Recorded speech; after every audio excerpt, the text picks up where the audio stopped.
Hello, friends, and welcome to the Exams Made Simple. And we are back again with the Hindu Complete Newspaper Analysis for 22nd of July 2025. 22 जुलाई 2025 का the Hindu newspaper analysis शुरू करेंगे। Start करने से पहले आपसे request रहेगी कि please do like the video, please do like the video, like ज़रूर करें and do share it among your friends as well.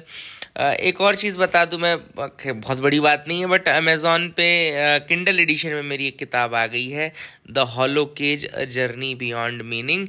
So this is written by me. If you want you can get that book from Amazon, but अभी Kindle edition है, published मतलब paperback और hard copy edition नहीं है। तो those who are interested in reading the Kindle edition, iPad, tablet, इन सब में पढ़ते हैं अगर आप किताब, तो आप ले सकते हैं। It's a very good book if you give it a try and do suggest your feedback as well. Start करेंगे आज के एनालिसिस को, शुरू करते हैं बिना वेस्ट किए टाइम को। सबसे पहली न्यूज़ जो है वो है फ्रंट पेज की। Vice president Dhankhar, Jagdeep Dhankhar ji has resigned from his post. Now this resignation क्यों उन्होंने किया?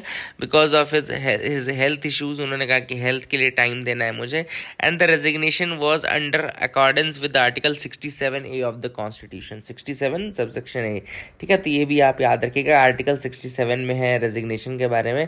तो आप देख सकते हैं रेजिग्नेशन लेटर किसको देते हैं, वाइस प्रेसिडेंट अपना रेजिग्नेशन, तो वाइस प्रेसिडेंट अपना रेजिग्नेशन देते हैं प्रेसिडेंट को। ये भी आप याद रखिएगा। अब देखो, इस न्यूज़ में मैं आपको पूरा वाइस प्रेसिडेंट ही रिवाइज करा दूंगा, तो आपको बिल्कुल भटकने की जरूरत नहीं है। देखो, सबसे पहले वाइस प्रेसिडेंट ऑफ इंडिया की हम बात करें तो it is the second highest constitutional office in the country, second highest constitutional office है कंट्री का। And he also serves as the chairman of the Rajya Sabha. Chairman of the Rajya Sabha यानी council of state का chairman के रूप में भी act करता है वाइस प्रेसिडेंट। तो ये भी आप याद रखना है। इसके इलेक्शन की अगर मैं बात करूं तो इलेक्शन होता है एक इलेक्टोरल कॉलेज से, और इस इलेक्टोरल कॉलेज में कौन कौन होता है? Members of both houses of the parliament, member of both the houses of the parliament, ठीक है ना। He is elected by the member of an electoral college जिसमें both house of the parliament होता है। मतलब कि इसके इलेक्टोरल कॉलेज में इलेक्टेड मेंबर्स भी होते हैं और नॉमिनेटेड मेंबर्स भी होते हैं, ठीक है ना। इलेक्टेड मेंबर्स भी होते हैं, नॉमिनेटेड मेंबर्स भी होते हैं। वहीं पे अगर हम प्रेसिडेंट की बात करें तो प्रेसिडेंट के इलेक्टोरल कॉलेज में और वाइस प्रेसिडेंट के इलेक्टोरल कॉलेज में दो डिफरेंस होते हैं। प्रेसिडेंट के इलेक्टोरल कॉलेज में केवल इलेक्टेड मेंबर्स होते हैं, वाइस प्रेसिडेंट में हमने देखा इलेक्टेड नॉमिनेटेड दोनों होते हैं पार्लियामेंट के। दूसरा, प्रेसिडेंट के इलेक्टोरल कॉलेज में elected members state legislative assemblies के भी इंक्लूड होते हैं। वहीं पे वाइस प्रेसिडेंट के केस में स्टेट लेजिस्लेटिव असेंबलीज के मेंबर्स का कोई काम नहीं है, ठीक है ना। तो एक ये आप चीज़ याद रखेगा।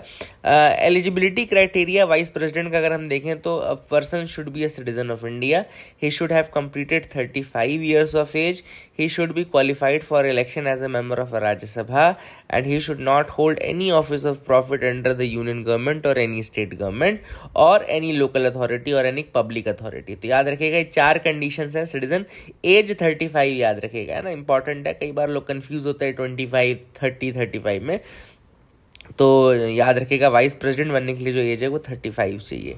And vice president also holds office for a term of 5 years from the date to which he enters his office.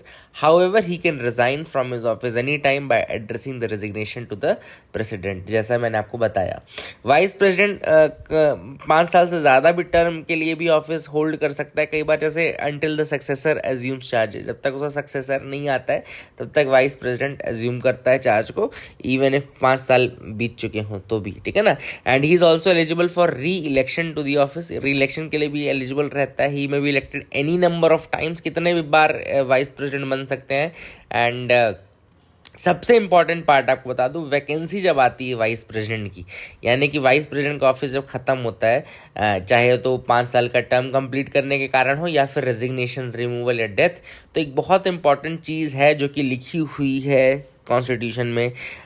जैसे कई बार यूपीएससी पूछेगा आपको कि कॉन्स्टिट्यूशन के अकॉर्डिंग वाइस प्रेसिडेंट की पोस्ट खाली होने के बाद 6 महीने के अंदर इलेक्शन होना चाहिए। ये सब बिल्कुल गलत है, याद रखेगा।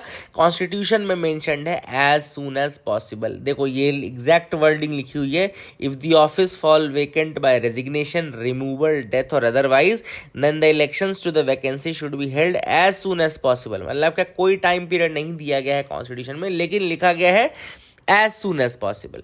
वहीं पे अगर प्रेसिडेंट का केस देखें तो प्रेसिडेंट के केस में मेंशन्ड है 6 मंथ, 6 महीने के अंदर री इलेक्शन होना चाहिए, ठीक है ना, वैकेंसी आने के। बट यहाँ पे लिखा है एज सुन एज पॉसिबल, तो ये भी एक इंपॉर्टेंट चीज़ है। आई hope you got clarity regarding this. Vice president के बारे में बहुत सारी चीज़ें आपको पता चली होंगी। India to host the chess world cup, venue to be decided. Venue decided नहीं है, लेकिन याद रखिएगा कि ग्लोबल चेस बॉडी जो है FIDE यानी कि FIDE है ना, FIDE यानी इसको बोलते हैं शायद फ्रेंच में बोलते हैं फेडरेशन इंटरनेशनल डी एन चेस करके इसका बोलते हैं।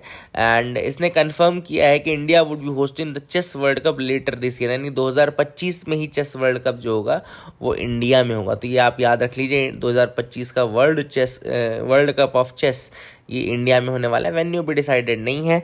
थोड़ा सा मैं आपको FIDE के बारे में बता दूं तो FIDE जो है एक इंटरनेशनल चेस फेडरेशन है, ग्लोबल गवर्निंग बॉडी है for chess which is responsible for regulating international chess competitions, overseeing world chess championship, establishes and standardized rules, manages the international rating system, awards prestigious chess titles. It also organizes the chess Olympiad and other major international chess events. Based in Switzerland, लेकिन इसका foundation 1924 Paris France में हुआ था, याद रखेगा। Chess was founded in Paris, France. Not chess. Sorry. I take my words back. FIDE was founded in Paris, France, 1924. And ये आप सारे बेसिक फैक्ट्स याद रखेगा। I hope you got clarity regarding that as well. आपको समझ में आ गया होगा। आगे मूव करते हैं, देखते हैं और क्या इंपॉर्टेंट न्यूज़ आर्टिकल है जिनके बारे में हमको डिस्कस करना है। तो can move ahead with me, बिल्कुल आप मेरे साथ आगे बढ़ सकते हैं। यहाँ पे है सुप्रीम कोर्ट कॉशंस ED यानी कि enforcement directorate against being used in to fight the political battles. यहाँ पे ED को 2-3 समझाइशें दी हैं।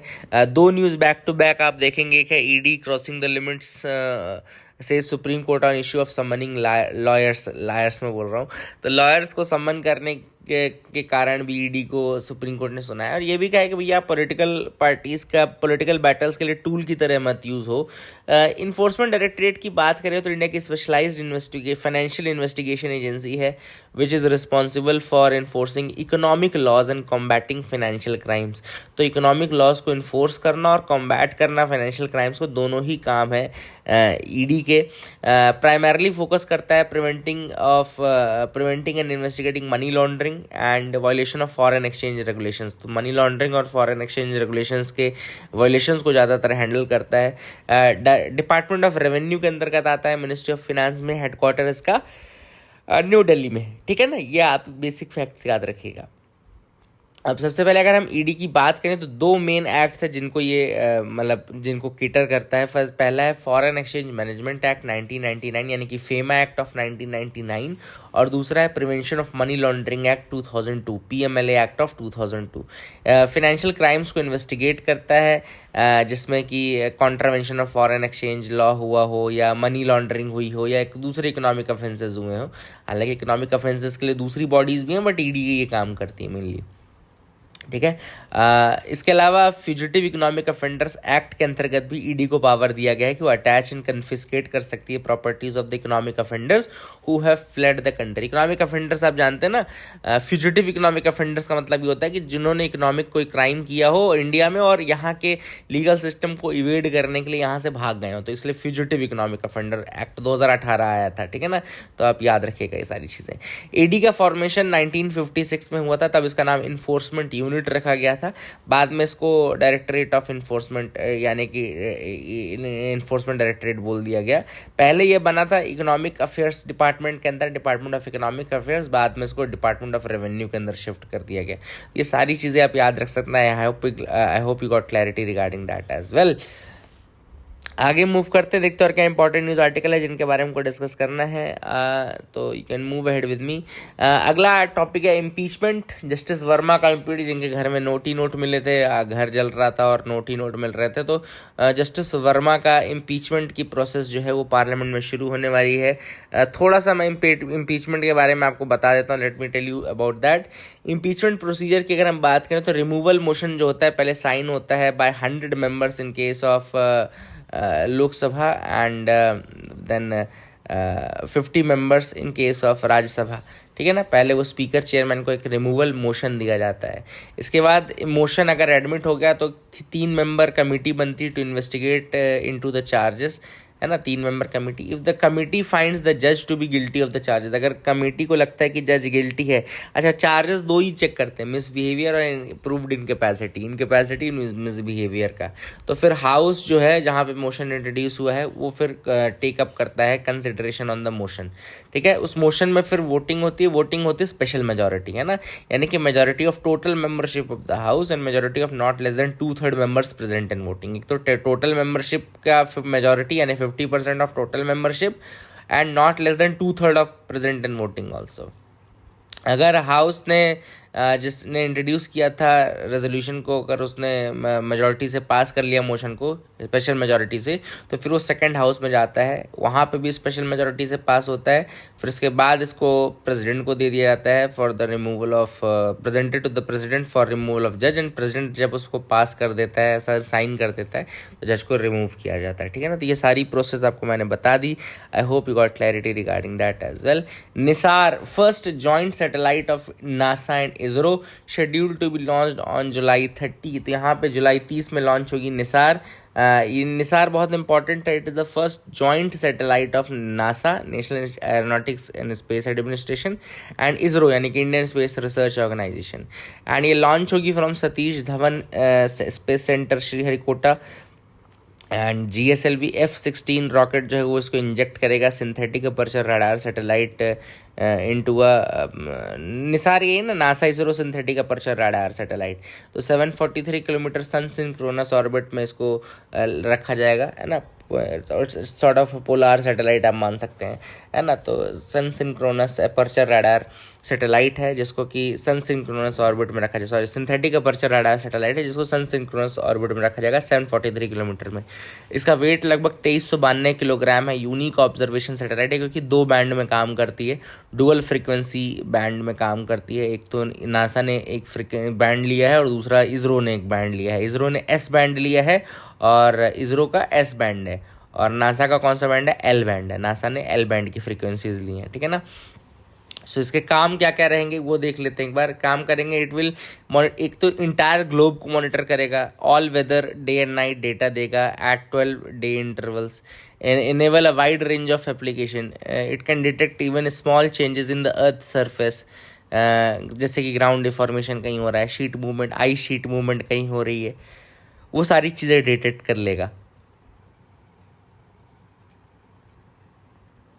इसके अंदर further applications include sea ice classification, ship detection, shoreline monitoring, storm characterisation, changes in soil moisture, mapping and monitoring of surface water resources and disaster response। आप ये सारे देख लीजिएगा, यूपीएससी पूछता है भाई, ऐसे क्वेश्चन पूछता है ना, तो इसको नोट कर लीजिएगा।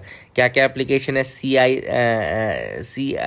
Ice classification, ship detection, shoreline monitoring, storm characterisation, changes in soil moisture, mapping and monitoring of surface water resources and disaster response। तो I hope you got clarity regarding that as well। ये भी आपको समझ में आ गया होगा।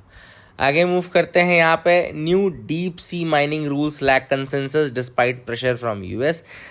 तो यहाँ पे 2 वीक से निगोशिएशन चल रहे हैं इंटरनेशनल सीबेड अथॉरिटी के, है ना। इंटरनेशनल सीबेड अथॉरिटी कर रही है, लेकिन अभी भी फाइनल रूल नहीं बना पाई है for extraction of the metals on the high sea. High sea मतलब कि वो एरिया जो कंट्री के एक्सक्लूसिव इकोनॉमिक जोन के बाहर आता है, कंट्रीज़ के, और ओपन है सभी के लिए, ठीक है ना। तो ऐसे हाई सी में किस तरीके से माइनिंग होगी, इसके लिए रूल्स बनाने के लिए इंटरनेशनल सीबेड अथॉरिटी जो है काम कर रही है, लेकिन काम कर नहीं पा रही है। 2-3 फैक्ट आपको पहले बता दूं। 2 ट्रीटी, एक ट्रीटी इंपॉर्टेंट है अनक्लॉस, यानी कि united nation convention on law of the sea. It's a international treaty that defines the nations rights and responsibilities in the world's ocean. और इसमें सारे क्लासिफिकेशन है कि टेरिटोरियल वाटर कौन सा होगा, कंटीगुअस वाटर कौन सा होगा, एक्सक्लूसिव इकोनॉमिक जोन कौन सी होगी, Continental shelf, deep sea mining, marine environmental protection, ये सारी चीज़ें मेंशन्ड है।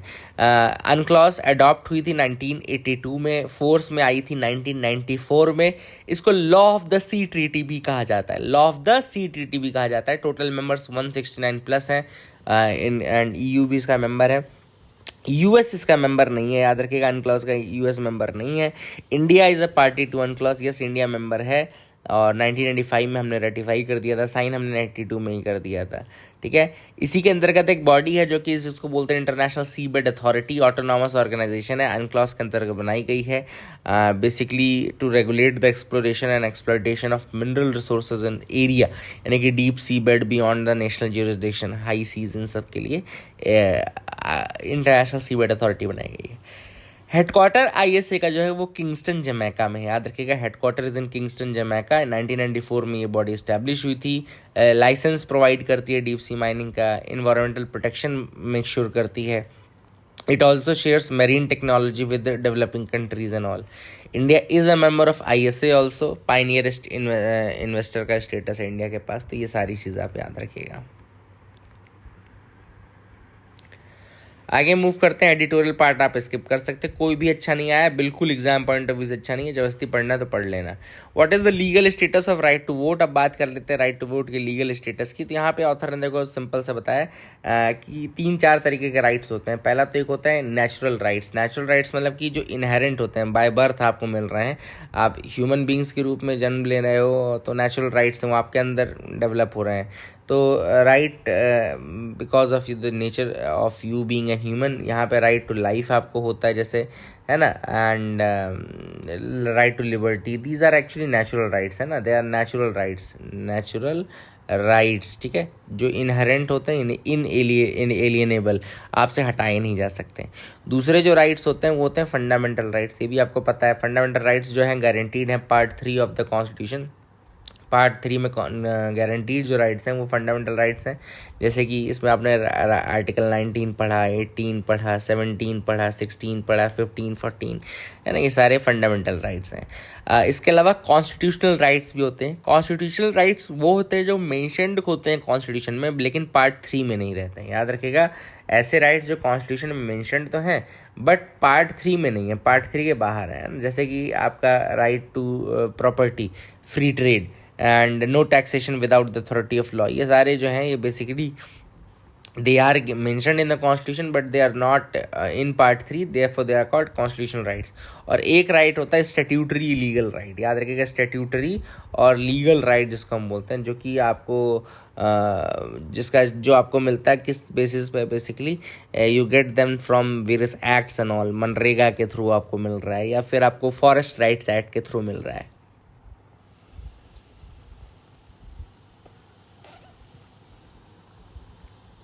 ठीक है। अब देखो राइट टू वोट अगर हम देखें तो आर्टिकल 326 में मेंशन्ड है, बट ऑथर ने कहा कि जो इसका इंटरप्रिटेशन किया गया है सुप्रीम कोर्ट और बाकी उनके द्वारा, हालांकि थोड़ा कन्फ्लिक्टिंग है, लेकिन मेनली इसको लिया गया है रिप्रेजेंटेशन ऑफ पीपल्स एक्ट 1950 में ये मेंशन्ड है। उनका कहना है रिप्रेजेंटेशन ऑफ पीपल्स एक्ट 1950 के थ्रू ये प्रोटेक्ट किया जाता है राइट टू वोट आपको, इसलिए इसको एक लीगल राइट या स्टैट्यूटरी राइट माना जाता है ना, इसको लीगल ऑब्लिक स्टैट्यूटरी राइट माना जाता है, ठीक है।